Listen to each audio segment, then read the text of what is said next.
Mahavat Purna, whom we all know as the youngest mountaineer. She climbed Mount Everest at an age where other girls of her village were getting married, but she chose her own path. Mary Kom, whom we know as the boxing champion, she had to keep her interest into boxing as a secret from her father, and it took 3 years for her father to accept, to get convinced about her love for this boxing. So friends, what do you think? What is common between these two fantastic ladies? They wrote their own rules to follow their heart, to follow their dreams, right? This childhood, we all are taught to follow few rules. Obviously, these rules makes our living easy. Like, look at both the sides while crossing the road. But we never realize how we get caught up into the various rules which society keeps on designing for us, keeps on defining for us as we grow up. In fact, we also never realize that at some point in time, following these rules only becomes an integral part of our life. So much so that we become hesitant to break these rules at one point in time. Friends, due to my profession, I get an opportunity to interact with many new people. During my interaction, I have always realized one thing. They all have a fire to do something different in their life. But what they lack is the courage. Courage to go out of the box, to do what their heart calls for. Friends, we all have an example of the first girl child going to the school, the first lady pilot, first lady bus conductor, first single father who adopted a child. Even for that purpose, a first woman who might have rode a bicycle.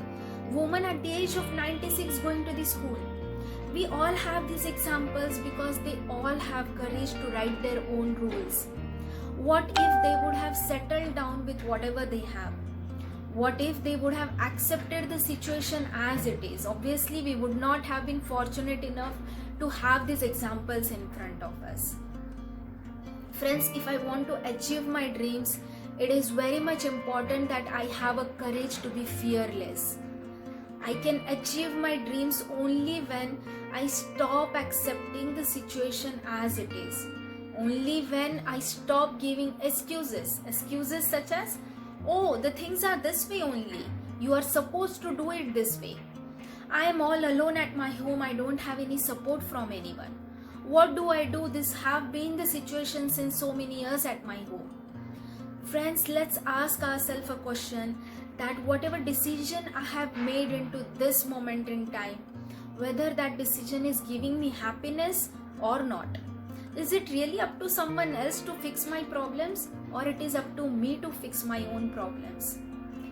It takes a lot of courage to come out of this thinking and then follow your dreams.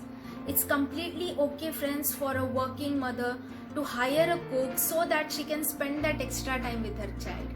It's okay to take a break from the hectic schedule and go for a solo trip to rejuvenate oneself. It's okay to say no to the abusive relationship, any kind of.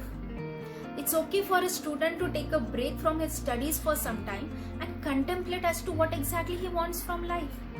It's okay really to say no for that extra work when I have something else to look at home. It's completely okay to speak up for the justice. Because ultimately it's my hands which are getting dirty if I want to grow my own garden. So are you really in for it? Are you really ready to make your hands dirty? Are you really ready to take that pain to follow your dreams? Are you really ready to define your own rules to see what your heart calls in for? So let's contemplate on these questions and do share your thoughts through comment here. Thank you so much for watching my video. If you are liking my video, do share with your friends and family. Thank you so much.